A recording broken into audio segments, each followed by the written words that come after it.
Hi, this is Roger. I don't do bonsai videos very often because as a hobby there's not a lot to do for quite a lot of the year, but it's coming round to repotting time. Now this poor tree has been badly neglected. In fact, I haven't looked at this tree properly maybe 6 years, and that also was the last time it was repotted. It desperately needed repotting last spring, and unfortunately there's an optimum time with maples. This is Acer Palmatum Deshojo.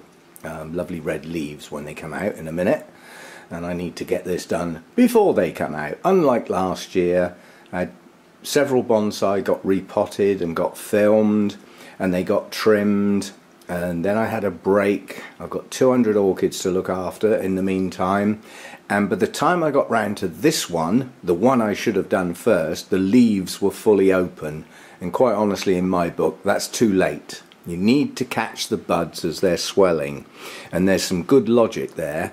In the autumn the tree draws back in all the nutrients that it's put into the leaves. It draws back in all that energy and the sugars and stuff, takes it down to the base of the plant and into the root system while it's dormant for the winter. Sort of makes sense.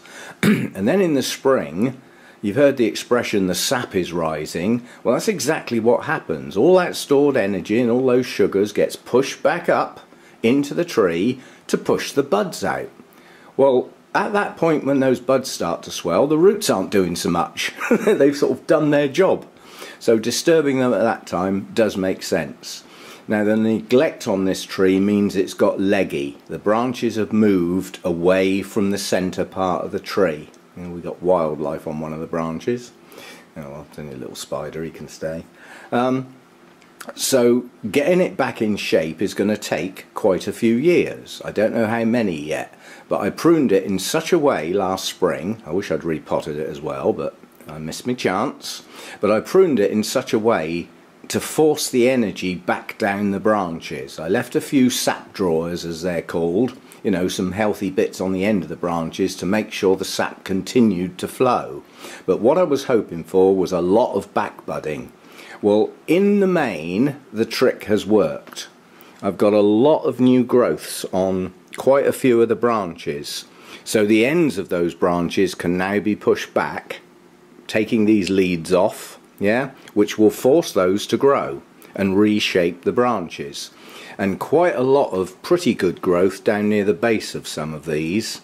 So a repot now.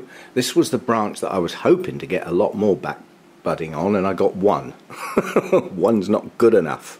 But hopefully by taking the energy out of the ends of these branches and leaving a bit on the end of this one this year, it should continue to back bud, and then that will fill out that branch. As far as the shape's concerned, it's not too bad overall. It's just got leggy. It's extended too far away from the main trunk. So I need to get it back in and re-establish the lovely layers that you get on maples. That's the ultimate goal, is to get lovely layers with some gaps that you can see through. Not a solid mass of leaves. That doesn't work. That's a bush, not a bonsai. So got a bit of work to do on this, but the first job is to get it repotted. I can't film that. I'll have to do it outside because it's going to be a mess. But you can guarantee when this type of moss starts growing, your media's had it. Yeah? It's waterlogged. It's got no air left in it. It's compacted. It's had it. This type of moss isn't too bad. It helps keep the media moist. But when you get this type, you've had it really. Your media's gone. And quite honestly, this should have been repotted 3 or 4 years ago. What state these roots are going to be in, I have no idea. What I suspect I will get is an absolute solid mass, and it's going to take me ages to tease out all the old media without tearing all the root tips off. So I will do that cautiously outside.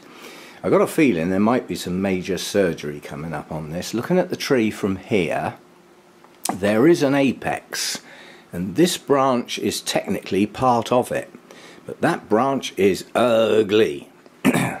It was chopped at some point. Yeah, first of all it was allowed to extend with no shape whatsoever, so it's got this long straight shiny bit, and then it was chopped, and probably forgotten after that point. So there is a stump here that is ugly, and I've got a feeling I'm just going to take that back. I'm just sort of looking at it now. See, once the leaves are out, if that bit was missing, it's not going to show that much, and I do have quite a few new growths at the base of this. If I take that back at an angle and allow these to push on, I can get more of a shape into this space. This back branch is far too big. That is the back of the plant. That extends upwards and outwards far too much. But I can't go mad with that branch this year, because the back budding, although there is some down here which I will allow to grow, I still need the sap to push up through here. So I'll probably take these bits off here. But anyway, let me get it repotted. If you want to see me repotting bonsai, go back to this time last year, and quite honestly I've kept my bonsai videos separate to the orchid ones. There is a playlist. If you go to my home page for the channel, Roger's Orchids, there's a playlist to do with all the bonsai vids, so they're all collected together in one place if you're interested in that sort of thing. So it's out in the garden, messy time, and then we'll get on to the instruments of torture and see what we can do to it. As I say, this is about a 3-year project starting last spring, and my efforts don't seem bad. There's a couple of dead bits on it that can come off. I doubt if there's any life in that. No, that's dead. So some trimming, just keep pushing it back all the time until eventually I get my shape back. It's a pity this branch is so far away from the tree, because that, when the leaves open, is a gorgeous layer, but it's just, you know, it's got too far away. It needs pushing back a bit.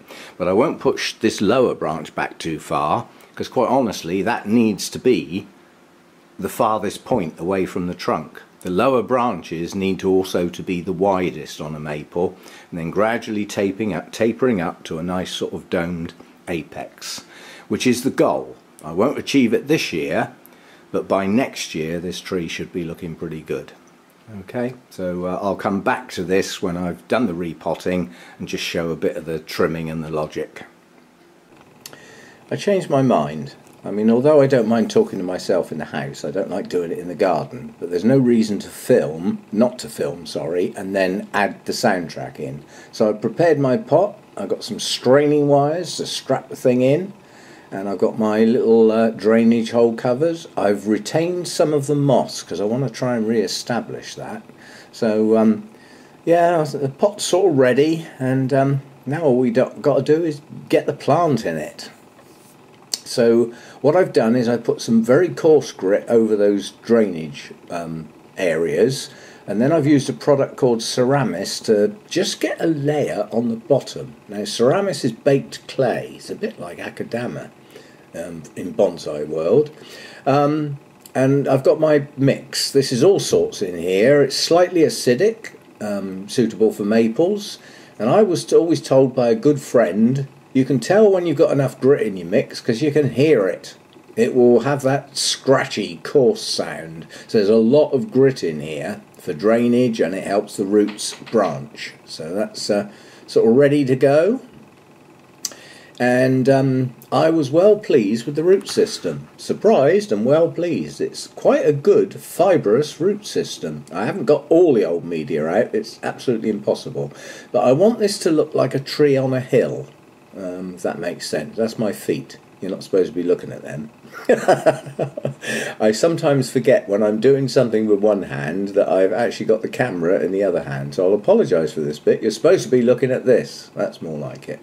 I'm just trying to get a mound, but with the camera in my hand, mucking about is not so easy.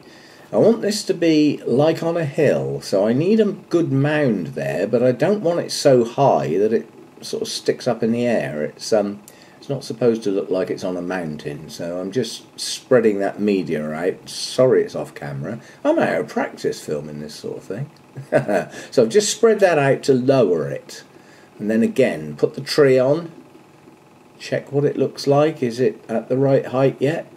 Yeah, just keep playing with it until you're happy, bearing in mind it will drop a bit when it's wired. Those wires will pull it down into the media and get all those lower roots into the media. So yeah, I think I'm reasonably happy with that.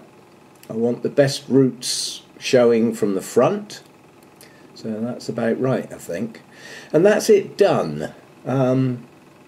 I've top dressed it with grit because it stops the snails and slugs climbing up the tree, and I'm hoping to re-establish some of that moss near the base of the tree and make it look like a grassy mound. I made a major mistake. That chip out of the pot was supposed to be round the back, but I paid £5 for this pot second hand, which I don't think's bad, and next time I repot it the chip can go round the back. There we go then.